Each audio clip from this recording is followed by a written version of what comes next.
Process चलेगा। Notebook अपनी निकाल लो, डिस्कस वही करेंगे भैया। इसको थोड़ा सा जल्दी खींचते हैं क्योंकि अगर मैंने थोड़ा सा भी डिले किया तो ये टॉपिक जो है वो लास्ट तक रखिएगा और मैं नहीं चाह रहा कि इस कॉमन टॉपिक के लिए आपको बहुत लंबा वेट करना पड़े। बट फिर भी मैं यहाँ पे आपको वो सारी चीजें क्लियर करता चलूंगा जिसकी वजह से ये टॉपिक आपको आगे पेनफुल होगा, बेनिफिशियल होगा। एक चीज टेम्परेचर के बारे में हम बात कर रहे थे। देखिए टेम्परेचर मैंने आप लोगों को बताया था कि संवेदनशील ऊष्मा है। संवेदनशील ऊष्मा की वजह से या तो कोई तत्व हमें ठंडा महसूस होता है या गर्म, और संवेदनशील ऊष्मा उसे प्रदान की जाती है।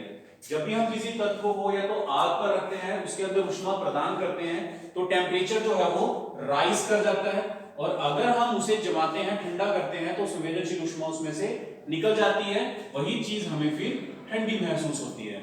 लेकिन यहाँ पर ठंडा या गर्म बेसिकली जो डिस्कस किया जा रहा है वो किया जा रहा है in the context of atmosphere, यानी वायुमंडल के कंटेक्स्ट में।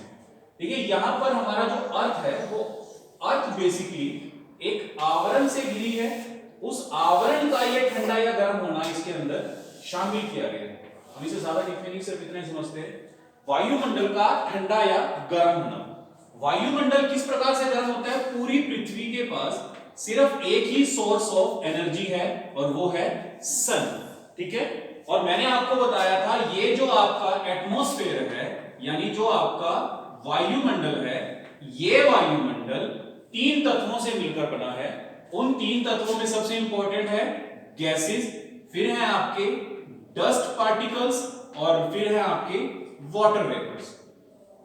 इन तीन तत्वों से मिलकर क्या बना है हमारा वायुमंडल, ठीक है। इनमें से कुछ एक gases, dust particle, water vapours का काम है, तीन तरह के काम करते हैं। सबसे पहले ये एक करते हैं अब्सॉर्ब करने का काम, यानी अवशोषित करने का काम। एक होता है इनका रिफ्लेक्ट करने का काम, ठीक है, यानी विकृत करने का काम, और एक है इनका वापस परावर्तित करने का काम, यानी इसको एल्बिडो बोला जाता है बेसिकली इसे। अब्सॉर्प्शन, अवशोषित, रिफ्लेक्शन, परावर्तित, और एल्बिडो का मतलब बेसिकली पूरे कंसेप्ट के रूप में है कि जो भी ऊष्मा इस वायुमंडल को पार करके पृथ्वी तक पहुंचती है वो वापस पुनः सौर मंडल में या अंतरिक्ष में वापस भेज दी जाती है। ये हमने कल डिस्कस कर लिया था। इस चीज को आगे थोड़ा सा मूव करते हैं। देखिए सूरज से जो भी विकिरण वायुमंडल को पार करके पृथ्वी तक पहुंचता है, लाइन को आराम से समझ लेना, सूर्य से आने वाला वो सारा विकिरण जो इस वायुमंडल को पार करके पृथ्वी तक पहुंचता है उसे सौर विकिरण कहते हैं। क्या कहते हैं उसे?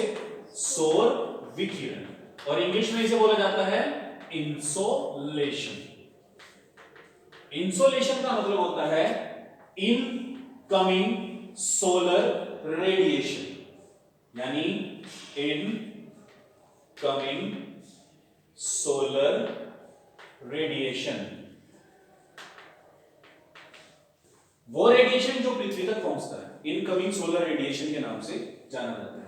अब सुबह 5 बजे यानी जब भी सूरज की पहली किरण निकलती है उस किरण से लेकर दिन के 2 बजे तक पृथ्वी जो है इस एनर्जी को सोखती है, ठीक है। इस पूरे समय अवधि में, यानी जब भी सूर्य की पहली किरण निकलती है तब से लेकर दोपहर के 1 से 1:30 या 2 बजे तक पृथ्वी उस विकिरण को सोखती है और अपने आप को गर्म करती है। फिर 1 घंटे के प्रोसेस के बाद 3 बजे के आसपास ये एनर्जी को वापस वायुमंडल में छोड़ना शुरू करती है। जो सूर्य से आता है उसे सौर विकिरण बोलते हैं, जो पृथ्वी छोड़ती है उसे पार्थिव विकिरण बोलते हैं, ठीक है। सूर्य से आने वाला सौर विकिरण और जो पृथ्वी द्वारा छोड़ा जाता है वो पार्थिव विकिरण। सौर विकिरण लघु तरंगों के रूप में होता है और पार्थिव विकिरण दीर्घ तरंगों के रूप में होता है। यानी इनकी तरंगें कैसी होती हैं? लंबी होती हैं, और इनकी तरंगें कैसी होती हैं? छोटी होती हैं। क्लियर है इतना? तो इससे आगे का प्रोसेस हम डिस्कस करने वाले थे। ये तो मैंने आपको क्लास में पहले ही बताया था, बट कुछ एक स्टूडेंट ये कह रहे थे कि हमें ये थोड़ा सा दोबारा डिस्कस करना है। तो अब इसको हम आगे थोड़ा बढ़ाते हैं। इससे पहले बड़ा सारा हो चुका है। अब हम डिस्कस करते हैं कि ये जो तापमान है, इस तापमान के वो प्रमुख कारक कौन कौन से हैं जो इसको प्रभावित करते हैं कि कहां का तापमान ज्यादा होगा, कहां का तापमान कम होगा, वो कौन कौन से कारकों पर निर्भर करता है। देखो सबसे पहला जो मैंने आप लोगों को एक डायग्राम बताया था वो थे ताप कटिबंध। 0 डिग्री भूमध्य रेखा, 90 डिग्री ध्रुवीय क्षेत्र नॉर्थ में और 90 डिग्री ध्रुवीय क्षेत्र साउथ में। ये हमने पृथ्वी को विभाजित किया था अलग अलग क्षेत्र के अंदर। तो मैंने आपको बताया था कि ज्यों से हम भूमध्य रेखा से ध्रुवों की ओर जाते हैं, सूर्य की किरणों का तिरछापन जो है वो बढ़ता चला जाता है। यानी भूमध्य रेखा पर या ये कहें कि उष्ण कटिबंध पर सूर्य की किरणें बिल्कुल सीधी पड़ती हैं और ये हमारी 23.5 डिग्री उत्तर व 23.5 डिग्री दक्षिण का जो क्षेत्र है उष्ण कटिबंध के नाम से जाना जाता है। इसके बीच में हम 0 से 5 डिग्री उत्तर व 5 डिग्री दक्षिण के बीच का भी एक कटिबंध बनाते हैं जिसे हम क्या बोलते हैं, विषुवत रेखीय कटिबंध। इस कटिबंध की सबसे बड़ी फीचर यही है कि यहाँ पर सूर्य की किरणें बिल्कुल सीधी पड़ती हैं और जैसे जैसे हम ध्रुवों की ओर जाते हैं सूर्य की किरणों का तिरछापन बढ़ता चला जाता है। जैसे जैसे सूर्य की किरणों का तिरछापन बढ़ता है सूर्य की किरणों को ज्यादा बड़ा वायुमंडल पार करना पड़ता है। कारण उसका नुकसान या फायदा क्या होता है कि अगर ज्यादा वायुमंडल पार करना होगा तो जितनी एनर्जी ये लेकर चलेगी उसमें से ज्यादा एनर्जी रास्ते में ही सोख ली जाएगी और ध्रुवीय क्षेत्रों तक हमारा जो टेम्परेचर है वो इतना ज्यादा नहीं बढ़ा हुआ मिलेगा। क्लियर है इतना कि भूमध्य रेखा से ध्रुवों की ओर जाने पर तापमान कम क्यों होता है, कारण है सूर्य की किरणों का तिरछापन। क्लियर है एक बात। दूसरा है समुद्र तल से ऊंचाई। समुद्र तल से ऊंचाई के रेफरेंस में मैंने आपको आज ही एक डायग्राम बताया था कि किस प्रकार ऊंचाई के साथ साथ तापमान में जो कमी देखी जाती है। समुद्र तल यानी जहां पर हमारा बिल्कुल बेस लेवल होता है उससे ऊपर जैसे ही हम चढ़ना शुरू करते हैं तापमान में अंतर आता है। ये तो आपको आज सुबह वाली क्लास में मैंने बता दिया और इसको हम किस नाम से जानते हैं, नॉर्मल लैप्स रेट। कि जैसे जैसे आप ऊंचाई की तरफ जाओगे तापमान जो है वो गिरता चला जाता है और इसके गिरने की दर क्या है, 165 मीटर की ऊंचाई पे 1 डिग्री सेल्सियस टेम्परेचर का गिर जाना। क्लियर है। अब अगर ये एक ही अक्षांश पर, अक्षांश का मतलब ये एक ऐसी अक्षांश रेखा है, सपोज यहाँ पर 15 डिग्री नॉर्थ की अक्षांश रेखा है जो कि उत्तरी ध्रुव पर है, ठीक है। अब इस ध्रुव के ऊपर एक तो मैदानी क्षेत्र है और इसी के ऊपर एक पर्वत है। इस पर्वत की ऊंचाई 5000 मीटर है, ठीक है। तो तापमान यहां पर कम हो, यहां पर ज्यादा पाया जाएगा। कारण क्या है कि ऊंचाई के साथ साथ तापमान की जो दर है वो गिरती चली जाएगी। क्लियर है। यहां का तापमान कैसा होगा, ऊंचा। कैसा होगा, ऊंचा। और यहां का तापमान कम होगा। इसका मतलब यहां का मौसम कैसा होगा, गर्म होगा और यहां का मौसम कैसा होगा, ठंडा होगा। इसी प्रकार यहां की जलवायु, भूमध्य रेखा की जलवायु कैसी होगी, गर्म होगी, उष्ण होगी और ध्रुवीय क्षेत्र की जलवायु कैसी होगी, शीत होगी, ठंडी होगी। क्लियर है कि नहीं। इसके अगला जो पॉइंट है वो है सागर तट से दूरी। देखिए सागर तट से दूरी को भी इसी तरीके से देखते हैं। सपोज ये आपका बीच है यानी समुद्र का किनारा है। इसके पास यहां पर एक स्थलखंड है, भूमि है। इस भूमि के पास अगर इसके हम बिल्कुल पैरेलल लेके चले, ये है आपकी समतल भूमि और ये है आपका समुद्री किनारा। तो एक चीज हमेशा ध्यान रखना कि जल यानी वाटर के अंदर एक बहुत अच्छा गुण होता है और वो गुण है कि ये बहुत देर में गर्म होता है और बहुत देर में ठंडा। यानी इसको गर्म होने में भी ज्यादा समय लगता है और ठंडा होने में भी ज्यादा समय लगता है। जल के इस गुण के कारण जो भूमि का भाग समुद्र, नदी या किसी भी समतल भाग जलीय राशि के नजदीक होता है वहां की जलवायु हमेशा सम पाई जाती है। यानी ना तो गर्मी में ज्यादा गर्मी होती है, ना ही सर्दी में ज्यादा सर्दी। इसके विपरीत समुद्र से दूर जो क्षेत्र होता है, जहां पर समुद्र या जल राशि का समकारी प्रभाव नहीं पड़ता, वहां की जलवायु कैसी होती है? विषम होती है। यानी गर्मियों में टेम्परेचर बहुत ज्यादा हाई होते हैं और सर्दियों में टेम्परेचर बहुत ज्यादा कम होते हैं। क्लियर है? क्लियर है। लेकिन इसके साथ साथ एक चीज और ऐड कर लो, अगर आप कहीं पर रेगिस्तान देखते हो यानी मरुस्थल देखते हो, इस मरुस्थल का गुण जल राशि के गुण से बिल्कुल इनवर्स होता है। ये दिन में बहुत जल्दी गर्म हो जाते हैं और रात को बहुत जल्दी ठंडे। इसलिए राजस्थान का जो हमारा थार मरुस्थल है, उस थार मरुस्थल में दिन बहुत गर्म और रातें बहुत ठंडी होती हैं। इसके साथ साथ आप मुंबई का एग्जांपल ले सकते हो। मुंबई क्योंकि आपके अरब सागर के किनारे बसा हुआ है, जिसके कारण वो ज्यादा जलवायु परिवर्तन महसूस नहीं करता। क्लियर है? क्लियर है?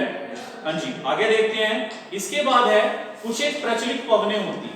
प्रचलित पवनों का टॉपिक बड़ा मजेदार आया है, इसमें हम साथ के साथ देखकर चलते हैं।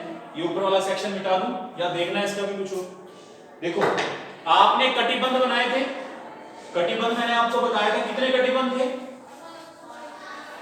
कितने कटिबंध बताए थे? मैंने आप लोगों को बताए थे बेसिकली 3 कटिबंध। एक था आपका उष्ण कटिबंधीय, दूसरा है शीतोष्ण कटिबंध और तीसरा था शीत कटिबंध। इसी को लेकर चलते हैं। यहां से बीच में मैं ये विषुवत-रेखीय क्षेत्र को हटा देता हूं। ठीक है? 23.5 डिग्री यानी 0 से 23.5 डिग्री नॉर्थ और एक है आपका 23.5 डिग्री साउथ। ठीक है? इसके बाद जो अगला कटिबंध आता है वो है 66.5 डिग्री नॉर्थ और एक है फिर आपका 66.5 डिग्री साउथ। ठीक है? ये है आपके बेसिकली कटिबंध और इन्हें बोला जाता है ताप कटिबंध। यानी टेम्परेचर के हिसाब से पूरी पृथ्वी को अलग अलग जोन्स में बांटा गया है, उसे हम कहते हैं कटिबंध। ठीक है? ये है आपका उष्ण कटिबंध, 0 से 23.5 डिग्री उत्तर और 23.5 डिग्री दक्षिण, नाम है ताप कटिबंध। इसके बाद 23.5 से 66.5 है आपका शीतोष्ण कटिबंध। क्या नाम है इसका? शीतोष्ण कटिबंध, 23.5 से 66.5 और 66.5 से 90 डिग्री नॉर्थ और 90 डिग्री साउथ जो है, इस कटिबंध को बोला जाता है शीत कटिबंध। क्या बोला जाता है? शीत कटिबंध। ये तो आपको क्लियर है। ठीक है? अब इन कटिबंध के अंदर पवनें चलती हैं। प्रचलित पवन शब्द है प्रचलित पवन। पवनें बेसिकली आपकी 3 प्रकार की होती हैं, प्रचलित या स्थायी पवनें। ठीक है? मौसमी पवनें यानी जो मौसम के हिसाब से अपनी दिशा बदल लेती हैं, मौसमी पवनें, जैसे मानसून पवनें। मानसून गर्मी में तो चलती हैं स्थल से जल से स्थल, और सर्दियों में चलती हैं स्थल से वापस जल की तरफ। इसके साथ साथ कुछ एक होती हैं स्थानीय पवनें, जैसे लू। लू हमेशा आप हरियाणा में या भारत के उत्तरी मैदानों में सुनते हैं। आप अमेरिका जाके कहोगे गर्मी में लू चल रही है तो कहेंगे व्हाट इज लू, क्योंकि वो जानते ही नहीं है इस पवन के बारे में। तो ये सब चीजें हैं प्रचलित पवनें। प्रचलित पवनों का छोटा सा चार्ट वो बना लो। यानी प्रचलित पवनों को स्थायी पवनें भी बोला जाता है। प्रचलित पवनों को स्थायी पवनें भी बोला जाता है। और ये स्थायी पवनें, लीव करो जल्दी करो भाई, क्लास लगी है इधर।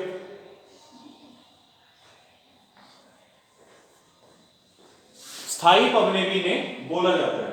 और स्थायी पवनें 3 मुख्य तौर पर चलती हैं। सबसे पहली है आपकी ट्रेड विंड। चार्ट बना सकते हो साथ साथ, ये काफी इंपॉर्टेंट है, इसी का एक पूरा चैप्टर है। ट्रेड विंड, इसे हिंदी में व्यापारी पवनें भी बोला जाता है। व्यापारी पवनें स्लैश इसे हम पूर्वा पवनें भी बोलते हैं। पूर्वा, ठीक है? पूर्वा पश्चिमा परवा जिसको आप लोग बोलते हो। तो ये है आपकी सबसे पहली विंड्स। इनकी डायरेक्शन वगैरह के बारे में डिस्कस करूंगा। दूसरी है आपकी वेस्टर्लीज।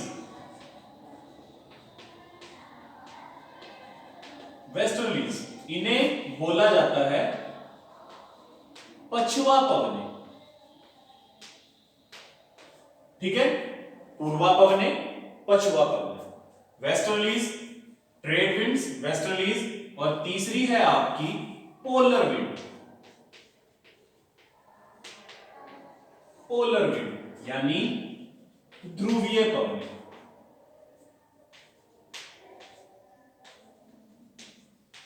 ध्रुवीय पवने, ट्रेड विंड्स, वेस्टर्लीज, पछुआ पवने, और तीसरी है आपकी ध्रुवीय पवने। ये क्लियर है?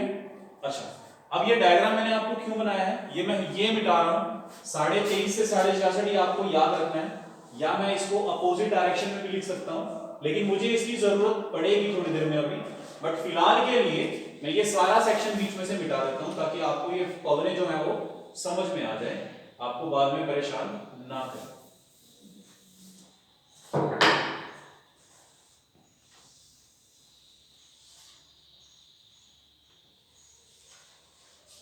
जीरो डिग्री, 23.5 डिग्री उत्तर, 23.5 डिग्री दक्षिण, 66.5 डिग्री दक्षिण, 66.5 डिग्री उत्तर, ठीक है। ये है आपके 90 डिग्री, ये है आपका 90 डिग्री। अब बात करते हैं सबसे पहले ट्रेड विंड्स की, जिन्हें व्यापारिक पवने बोला जाता है।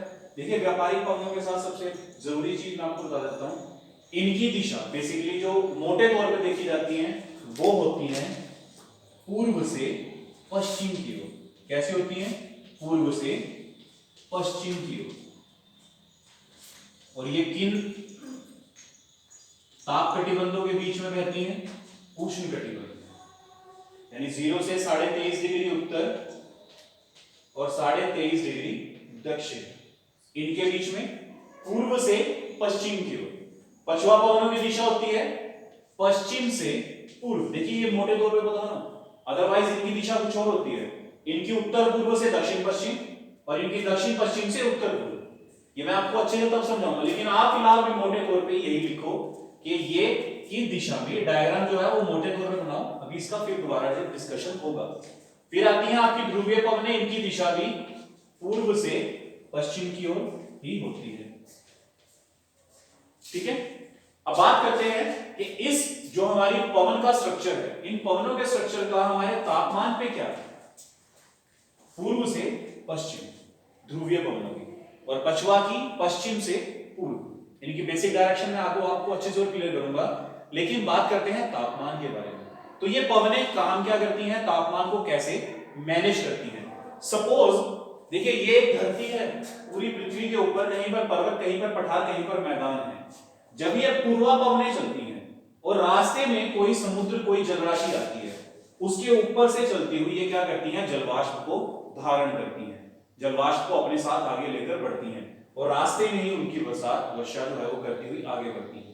तो जहां से ये जलवाष्प धारण करेंगी वहां का तापमान, जहां ये वर्षा करेंगी वहां का तापमान, और जहां वर्षा करने के बाद ये अकेली खाली पहुंचेंगी वहां के तापमान को क्या करती है? मैनेज करने का काम करती है।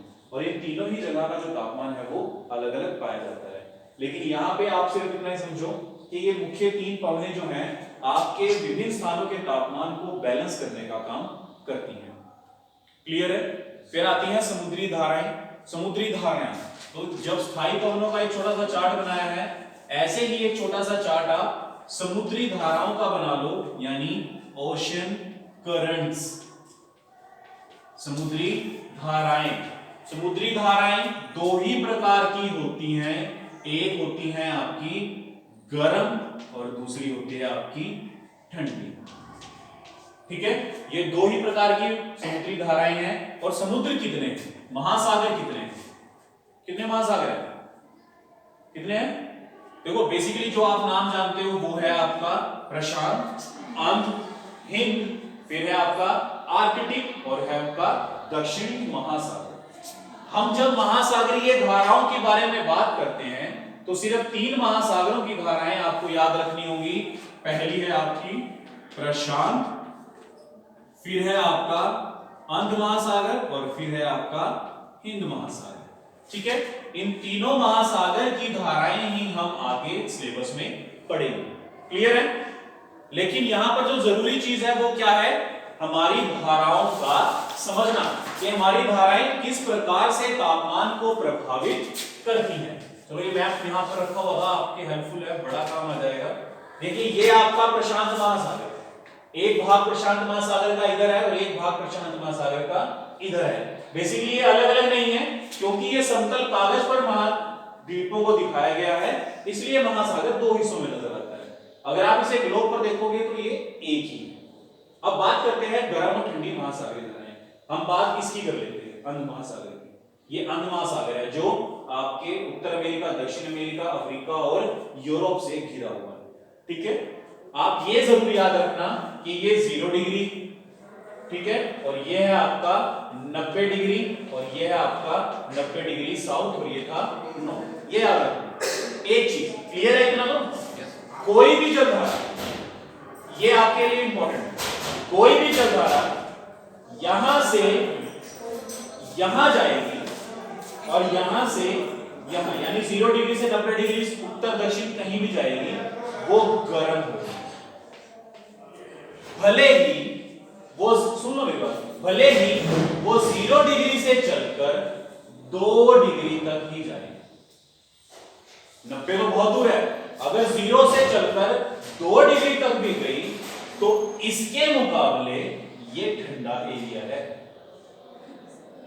याद रखना, जैसे जैसे उच्च अक्षांशों की ओर जाएगी ठंडक बढ़ती चली जाएगी और जो निम्न अक्षांशों से धाराएं आएंगी वो गर्म होंगी। बात समझ में आ रही है? ये उच्च अक्षांश है 1 2 3 4 और निम्न क्या है 90 से जितने भी नीचे। क्लियर है? अब उल्टा है, कोई भी उच्च अक्षांशों से आएगी निम्न अक्षांशों की तरफ, वो ठंडी होगी। क्लियर है? पॉइंट समझ में नहीं आ रहा? छोड़ो। यहां ये 0 डिग्री भूमध्य रेखा है, आपको नजर आ रही है, ठीक है, ये कांगो जायरे बेसिन से जो फोकस हो सकती है। एक जलधारा चली, तट के साथ टकराई और तट का अनुसरण करते हुए उत्तर की तरफ बहना शुरू कर। पानी देखते हैं, कभी बाल्टी डालते हैं और दीवार के साथ साथ बहता हुआ आगे चला जाता है। ये वो दीवारें हैं जो कि महासागर की धाराओं को रास्ता देती हैं। क्लियर है? तो कोई भी जलधारा यहां से जब बहना प्रारंभ करती है, क्यों बहती है? क्योंकि 0 से 23.5 डिग्री उत्तर व 23.5 डिग्री दक्षिण के बीच में कौन सी पवनें चलती हैं? पूर्वा पवनें। कौन सी पवनें चलती हैं? पूर्वा। दिशा क्या होती है?